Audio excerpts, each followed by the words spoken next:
Programme 360। तो आज का हमारा टॉपिक है डिस्कस करने का कि हम किस तरह से एमडी-कैट क्रैक कर सकते हैं। तो इस वीडियो में हम देखेंगे कुछ पॉइंट्स किस तरह से एमडी-कैट क्लियर किया जा सकता है। चलिए मूव करते हैं नेक्स्ट स्लाइड। इंट्रोडक्शन। तो आप सब जो भी एमडी-कैट के लिए प्रिपरेशन कर रहे हैं उनके दिमाग में आ रहा होगा कि हम किस तरह से क्रैक कर सकते हैं एमडी-कैट, क्या क्या करना पड़ता है एमडी-कैट में, किस तरह से हमारा माइंड सेट होना चाहिए कि कैसे हम हाईएस्ट मार्क्स स्कोर करें। तो इस वीडियो में हम ये सब चीजें पॉइंट टू पॉइंट डिस्कस करने वाले हैं। अच्छा, तो एमडी-कैट क्रैक करने के लिए कुछ पॉइंट्स हैं जो आपके दिमाग में हमेशा होने चाहिए। पहले तो आपको अपने सिलेबस पे एक अच्छी सी ग्रिप बनानी है कि आप पूरा सिलेबस आपके माइंड में हो, आपके माइंड में हर चीज घूम रही हो कि कौन सा टॉपिक कौन से चैप्टर से है, आपको ये चीजें कवर करनी है, कौन सी टॉपिक छोड़ने हैं। आपको एक्स्ट्रा चीजें कवर नहीं करनी, इसमें जो टॉपिक है आप सिर्फ उसी पे स्टिक करें। और उसके बाद दूसरा पॉइंट ये है कि आपको एक अच्छा सा टाइम टेबल बनाना है।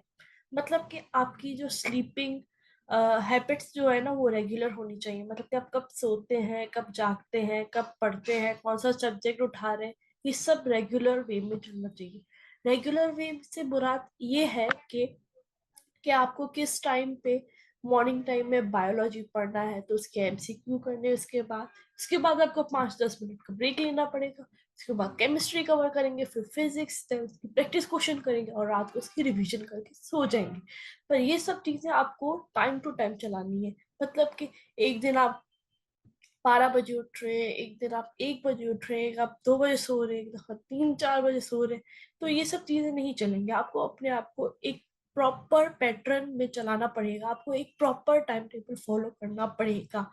और उसके अलावा तीसरा पॉइंट ये है कि आपको जो आने वाली अपडेट्स है उसके बारे में भी पता होना चाहिए कि हमारे टाइम पे तो यही चल रहा था ना कि पीएमसी ले रहा है या एनटीएस ले रहा है। तो ये सब चीजें भी आपको पता होना चाहिए कि 210 एमसीक्यू से 200 एमसीक्यू हो गया, लॉजिकल जा रहा है या आ रहा है, या एमसीक्यूज बढ़ रहे हैं किसी सब्जेक्ट के या कम हो रहे हैं। तो ये सब चीजें आपको पता होनी चाहिए। उसके अलावा ये है कि आपको अपनी एमडी-कैट की प्रिपरेशन के लिए अच्छी बुक्स का इस्तेमाल करना बहुत ज़रूरी है। ये सब चीज़ें मैं आगे डिस्कस करूंगी कि कौन सी बुक्स को देखनी चाहिए और कौन सी बुक्स आपको नहीं पढ़नी चाहिए। अच्छा, आपको एक और दिमाग में बात बिठा लेनी है कि रिवीजन जो है वो बहुत ज़्यादा ज़रूरी है और डेली बेसिस पे। क्योंकि अगर आप ऐसे ही पढ़ते जाएंगे तो आपके पढ़ने का कोई यूज़ बनेगा ही नहीं। क्योंकि आप जैसे जैसे आगे पढ़ते जाएंगे पीछे पीछे तो आप सब कुछ भूल जाएंगे। तो आगे जाके आप कहेंगे कि आपने कुछ पढ़ा ही नहीं है। इस वजह से मैं कहूँगी कि आप जो भी पढ़ रहे हैं उससे रिवाइज ज़रूर करें। भले आप कम पढ़ें पर रिवाइज ज़रूर करें। और उसके अलावा आपको हर चीज प्रैक्टिस करना जरूरी है। आपको हर चैप्टर जो भी आप रोज डेली कवर कर रहे हैं उनके एमसीक्यूज करना बहुत जरूरी है। इससे आपको पता चलेगा कि आपकी लेवल क्या है, कि वो चैप्टर आपका स्ट्रांग हुआ भी है या वीक ही है। इस वजह से आपको प्रैक्टिस करना भी बहुत जरूरी है। इसके अलावा इवेल्यूट योर सेल्फ। अच्छा, इसमें यह है कि आपको ये पता होना चाहिए कि आपकी लेवल कहाँ पे स्टैंड कर रही है, आप कहाँ पे वीक हो रहे हैं। आपको ये पता होना चाहिए कि मैं इस टॉपिक में बहुत ज़्यादा मतलब कि इस टॉपिक में बहुत ज़्यादा एमसीक्यूज या न्यूमेरिकल सॉल्व नहीं कर पाता, तो मैं इसे वापस करूँ और इसे रिपीट करूँ, इसे अच्छे से कॉन्सेप्ट्स के क्लियर करूँ, लेक्चर फिर से सुनूँ। तो ये सब चीज़ें आपको पता होनी चाहिए। उसके अलावा आपको आपके बेसिक्स बहुत ज़्यादा क्लियर होने चाहिए, वरना आपको आगे जाके बहुत ज्यादा प्रॉब्लम होने वाली है। एमडी-कैट में हर चीज में आपको मतलब कि एमडी-कैट क्रैक करने के लिए बेसिक्स का क्लियर होना बहुत ज्यादा जरूरी है। हर चैप्टर के बेसिक्स क्लियर होने चाहिए, जैसे आपकी तैयारी बहुत ज्यादा स्ट्रांग हो जाए और एमसीक्यू में आपको मसला ना हो। अच्छा, फॉलो द सिलेबस स्ट्रिक्टली। अच्छा, जैसे ही आप अपनी एमडी-कैट प्रिपरेशन शुरू करेंगे तो आप कोशिश करिए कि डाउनलोड करने की बजाय आप अपना जो सिलेबस है एमडी-कैट का वो प्रिंट आउट निकलवा के अपने पास रख लीजिए और इसे फिर जब भी आप चैप्टर स्टडी करें तो उसके टॉपिक के हिसाब से कंपेयर करके फिर नेक्स्ट पॉइंट कि make a practical time table. अच्छा, तो आप ये मत सोचिए कि आपसे ये सामने वाला कितना पढ़ रहा है, वो कैसे पढ़ रहा है। हर किसी का माइंडसेट अपना अपना होता है। तो मैं कहूँगी आप अपने हिसाब से टाइम टेबल बनाए, कि जरूरी नहीं है कि आप सुबह को ही उठ के 5 बजे अच्छा पढ़ पाए, जरूरी नहीं होता हर बच्चे के लिए। मैं तो 7 बजे उठती थी फिर पढ़ती थी, क्योंकि मुझे इतना जल्दी उठना सही नहीं लगता, मैं पढ़ नहीं पाती थी। 7 बजे सही होता था। आपको जिस हिसाब से भी, जिस टाइम में भी उठना सही लगे, उस हिसाब से आप अपना टाइम टेबल बनाए। और बीच में कोशिश कीजिए कि टाइम के मतलब कि जैसे आप सब्जेक्ट पढ़ते जा रहे हैं ना, तो बीच में 5-10 मिनट का ब्रेक रखें, जैसे आपका माइंड जो है वो फ्रस्ट्रेट ना हो जाए। आप थक जाते हैं बहुत ज्यादा काम करके ना, तो उसके हिसाब से आपको ना 5-10 मिनट का break hour after every 2 to 3 hours के बाद आपको 5 से 10 मिनट का ब्रेक लेना चाहिए। और ये बात है कि कुछ बच्चे बहुत ज्यादा ही सीरियस हो जाते हैं, कि वो सोने पे ना बिल्कुल वो हो जाते हैं कि 2 घंटे सो रहे, 3 घंटे सो रहे, 4 घंटे सो रहे। नहीं, एटलीस्ट 7 आवर्स तो सोने चाहिए, जिससे आपका ब्रेन प्रॉपरली काम करे। कभी कभी ऐसा होता तो मैं कम सोती थी, तो मैं किताब लेके ही बैठी होती थी, मेरा काम होता ही नहीं था। तो मैं सजेस्ट करूंगी एटलीस्ट 7 आवर्स तो सोना चाहिए। अच्छा, उसके बाद है कि आपको लेटेस्ट अपडेट के बारे में पता होना चाहिए। आप किताबी कीड़े मत बन के रहिए, पर आपको बाहरी चीजों का भी पता होना चाहिए, कि आपका टेस्ट ले कौन रहा है, और आपके जो क्वेश्चंस है वो रिड्यूस हो रहे हैं, कैसे हो रहा है, आपके सिलेबस में चेंज आया है, कौन से पॉइंट्स, डेट्स, ये सब चीजें आपको पता होना चाहिए। पैटर्न क्या आपकी जो ओमार बेस्ड है या तो टैबलेट बेस्ड टेस्ट है, ये सब चीजें आपको पता होनी चाहिए। इसके अलावा मैंने बोला था ना कि मैं आपको गुड बुक्स के बारे में बताऊंगी कि कौन सी आपको करनी चाहिए। तो मेरे टाइम पे तो मतलब कि हमेशा से ही ये बहुत अच्छी बुक्स है। मैं कहूँगी आप यही सब चीजें बुक्स इस्तेमाल करेंगे तो आपकी प्रिपरेशन बहुत अच्छी हो जाएगी। सबसे पहले तो है Kips, then star, then steps, head spot, Kaplan, set, नीस। ये बेस्ट बुक है, आप इनसे अपनी एमडी कैट की मुकम्मल प्रिपरेशन कर सकते हैं। और आपको अगर कोई और बुक पसंद आती है तो मैं कहूँगी कि आप अपने सीनियर से पूछें कि वो बुक अच्छी है या नहीं, या आप अपने टीचर्स वगैरह से भी पूछ के फिर उस बुक को फॉलो करें। ये ज़रूरी है कि आप यहाँ पे अपने एमडी के प्रिपरेशन के लिए क्वालिटी स्टडी मटेरियल इस्तेमाल करें। और एक और बात, कुछ बच्चे होते हैं जो हमेशा मतलब कि क्या होता है कि वो प्रिपरेशन बुक उन्हें अच्छी लग गई तो वो बुक्स को छोड़ के अपने प्रिपरेशन बुक पे स्टिक करना शुरू हो जाते हैं। तो ये सब चीजें आप मत कीजिएगा। आप पहले अपनी बुक को अच्छे से रीड कीजिएगा, अपने सारे कॉन्सेप्ट्स क्लियर कीजिएगा। उसके बाद आपको शौक है प्रेप बुक पढ़ने का तो आप उसके बाद पढ़िएगा। पर बुक से पहले प्रेप बुक पढ़ने का कोई यूज नहीं है। आपके कॉन्सेप्ट्स बुक से ही बनते हैं, वो प्रेप बुक भी बुक से ही बनी हुई है।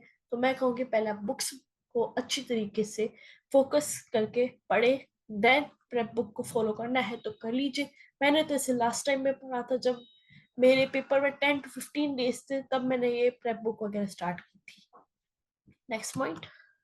अच्छा, इसमें क्या है कि आपको ना पहले अच्छी सी बुक रीडिंग करनी है, ठीक है, हर सब्जेक्ट की रूटीन वाइज। उसके बाद बुक रीडिंग के बाद आपको वो चीजें वापस रिवाइज करनी है अच्छे से। रिवाइज करने के बाद आपको उसका कोई एमसीक्यू बुक में से एमसीक्यू बुक करनी पड़ेगी। मतलब कि अगर आप मॉक टेस्ट नहीं होता चैप्टर वाइज, आई नो, तो आप ऐसा करें कि किसी भी बुक से वो चैप्टर उठा के उसके एमसीक्यू करें। अगर उसमें अच्छा स्कोर आ जाता है तो आप नेक्स्ट चैप्टर पे मूव करें। अगर चैप्टर में स्कोर अच्छा नहीं आ रहा तो मैं कहूँ कि आप उसको रिपीट करें, और फिर उसके लेक्चर सुनने की जरूरत पड़ती है तो उसको अच्छे से क्लियर करके देन ही आगे मूव करें। पहले बुक रीडिंग करनी है, उसके बाद से रिवाइज करना है, फिर उसे अच्छे से चीजें याद रखें। रिवाइज करने से होता है कि आपके दिमाग में चीजें ज्यादा बैठती हैं।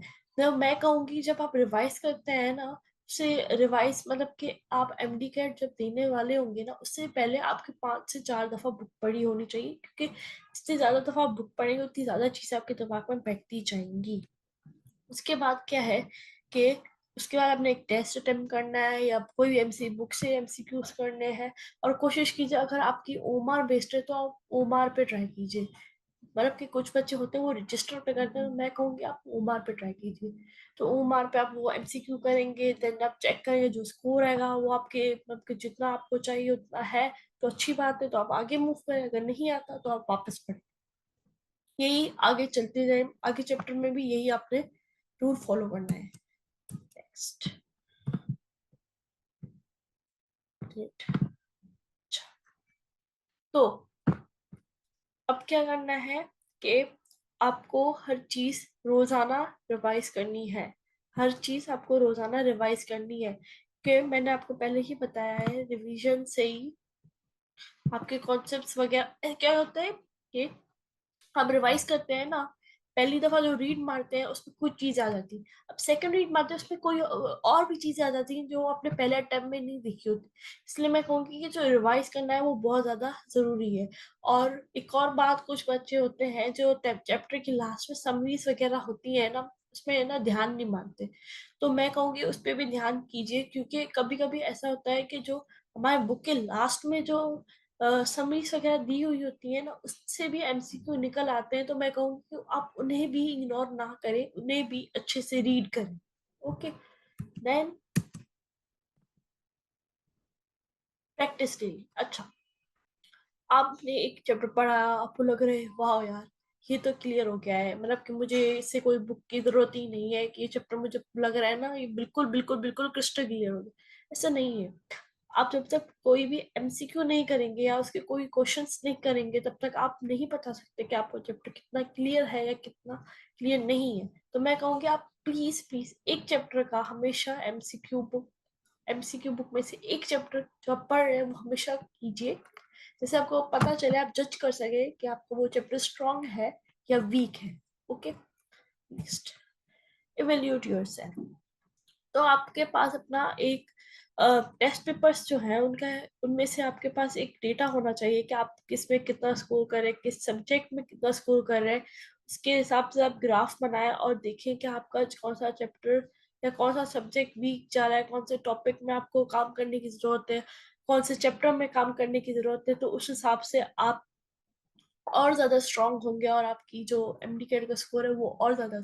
ये सबसे ज्यादा मेन पॉइंट है ये एमडी कैट का। इसमें क्या होता है कि बहुत सारे बच्चे हैं ना ये चीज नहीं करते, कि उन्हें पता ही नहीं चलता कि उनके वीक टॉपिक्स क्या हैं। तो आप क्या कीजिए, अपने टेस्ट वगैरह देखिए, अपनी जो आप खुद की प्रैक्टिस शीट सॉल्व कर रहे हैं, मतलब कि जो भी आप अनीस हुसैन किप्स सेट जिसकी भी कर रहे हैं, तो उसमें से भी आप देखिए कि आप कौन से चैप्टर में ज्यादा सही कर रहे हैं, कौन से चैप्टर में कम सही कर रहे हैं। जिसमें कब सही कर रहे हो उसमें कौन सा टॉपिक है, फिर उसे रीड मारे, फिर से सॉल्व करें, फिर से क्लियर नहीं होता तो लेक्चर सुने। ऐसे करना है आप। नेक्स्ट ये है कि आपको फंडामेंटल्स पे ही स्टिक करना है। मतलब कि कुछ बच्चे होते हैं ना, कहते हैं कि वो शॉर्ट ट्रिक्स बनाते हैं और उसी पे स्टिक करते हैं, उन्हें पता नहीं होता वो एक्चुअली में सवाल सॉल्व होता कैसे है। तो मैं ये कहूंगी कि आपको पहले जो सवाल सॉल्व कर रहे हैं ना उसका तरीका पूरा आना चाहिए, उसके बाद आप शॉर्ट ट्रिक्स पे जाए। और ये जो शॉर्ट ट्रिक्स है ये सिर्फ कुछ ही जगह पे काम करती है, ये हर सवाल के लिए वैलिड नहीं होती। तो मैं ये नहीं कहूंगी कि आप सिर्फ शॉर्ट ट्रिक्स पे ही रिलाई करें, पर आपको वो उसका ओरिजिनल तरीका भी आना चाहिए, कभी कभी शॉर्ट ट्रिक्स भी काम नहीं करती। ठीक है, उसके बाद ये भी है उसके बाद ये भी है कि कुछ थ्योरी के सवाल होते हैं, डेरिवेशन होती है, फॉर्मूलाज वगैरह होते हैं, तो उनमें भी शॉर्ट ट्रिक्स इतना ज्यादा काम नहीं करती। और जो एमसीक्यू जो है वो बहुत ज्यादा वैरायटी के होते हैं, हर किसी में ये ट्रिक्स नहीं। हाँ, बायोलॉजी में हम शॉर्ट ट्रिक्स बहुत ज्यादा इस्तेमाल कर सकते हैं, जैसे कुछ रटने वाली चीजें हैं, जैसे कि वायरस चैप्टर में जो किंगडम वाली चीजें हैं, ये सब चीजों में आप बना सकते हैं। बट ये फिजिक्स केमिस्ट्री में इतना काम नहीं करती। Thank you. मुझे उम्मीद है कि आप लोगों को ये वीडियो बहुत ज़्यादा पसंद आई होगी। अगर आपको ये वीडियो पसंद